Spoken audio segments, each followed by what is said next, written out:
Hey, this is Bunny, and today we're doing something a little quieter, a little more intentional, and honestly one of my favorite ways to paint.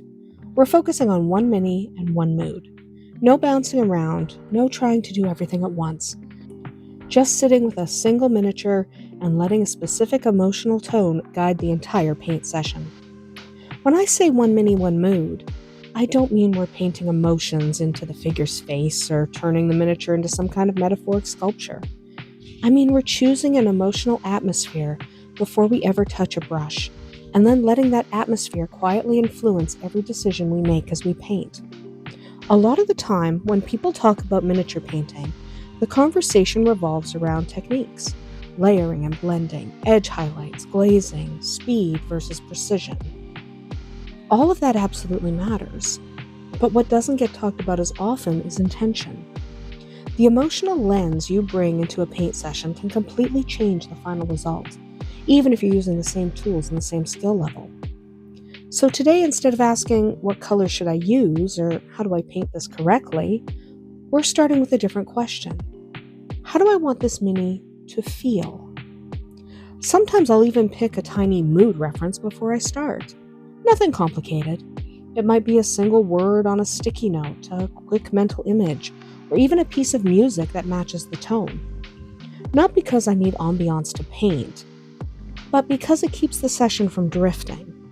If I'm aiming for quiet, I don't want to accidentally steer into sparkling hero moment halfway through just because I happened to grab a bright metallic and got excited. Before I even prime the miniature, I like to pause for a moment and decide what mood I'm working with. Calm, gritty, melancholy, hopeful, tense, warm, maybe cold? There's no right answer, and it doesn't have to be complicated. Sometimes it's as simple as quiet or tired or steady. That mood becomes a kind of anchor for the session. It doesn't dictate every choice, but it gently nudges them. It keeps me from spiraling into overthinking, because I always have something to come back to. Does this choice support the mood? If yes, it stays. If no, I rethink it entirely. Let's talk about color first, because mood and color are deeply intertwined. If I'm painting with a calm or reflective mood in mind, I naturally gravitate towards softer transitions, muted tones, and lower contrast. Nothing harsh. Nothing shouting for attention. Even brighter colors get toned down just a bit so that they sit comfortably together. Temperature does a lot of the heavy lifting too. Warm colors tend to feel welcoming, alive, safe. Think cozy tavern lighting, late afternoon sun, candle glow. Cool colors can feel distant, controlled, lonely, moonlit, or foggy. And you don't have to repaint the whole mini to shift the temperature. A cool shadow glaze under the chin or a warm highlight on the hands can subtly steer the emotional read without screaming, "I made a deliberate choice here." On the other hand, if the mood is tense or aggressive, I might push contrast harder. Deeper shadows, sharper highlights, more dramatic color shifts. The exact same miniature can feel completely different just by adjusting how bold or restrained the palette is. What's interesting is that this doesn't require advanced color theory knowledge. You don't need to know the names of every complementary color pairing. You just need to pay attention to how colors make you feel when you're using them. If something feels wrong for the mood, it probably is. Brushwork also changes when you commit to one mood. When I'm painting something somber or gentle, my brush movements slow down. I'm less aggressive with highlights. I let blends stay soft, even if they're not technically perfect. Tiny imperfections actually add to the feeling of quiet realism. For a harsher or more chaotic mood, I don't worry as much about perfect smoothness. Texture becomes a feature instead of a flaw. Rougher strokes, visible layering, and stronger directional highlights can all reinforce that emotional tone. Lighting plays a huge role too. Even if you're not consciously thinking about light placement, your mood choice affects how you treat it. A hopeful or heroic mood might pull highlights upward, emphasizing open stances and lifted faces. A weary or grim mood might keep light lower, letting shadows dominate the sculpt. Even the smallest details can force the mood when you decide they matter. Is this cloak clean or dusty? Are the boots polished or scuffed? Is the metal bright and proud or dulled like it's seen too many bad days? When the mood is clear, those micro choices stop feeling like extra chores and start feeling like storytelling. You're not just painting a belt. You're deciding whether this character has had an easy week. This is where painting one mini at a time really shines. When you're batch painting or rushing to get things tabletop ready, mood gets flattened. Everything becomes about efficiency.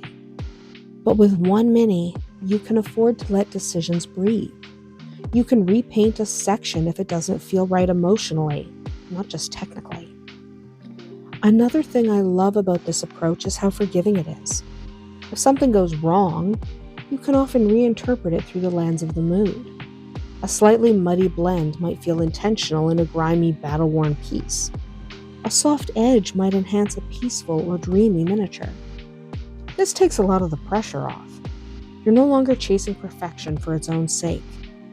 You're serving a feeling instead. And feelings are flexible. They allow for interpretation. I also find that this method makes painting more enjoyable on days when my energy is low. Instead of forcing myself to paint a certain way, I let my emotional state inform the mood I choose.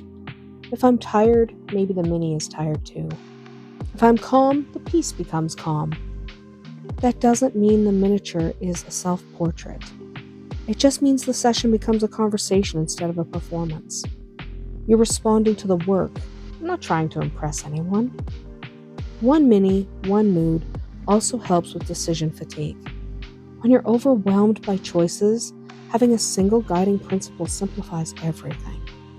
You don't need to test 5 different color schemes if you already know the emotional direction you're headed in. This approach is especially helpful for painters who feel stuck or burnt out.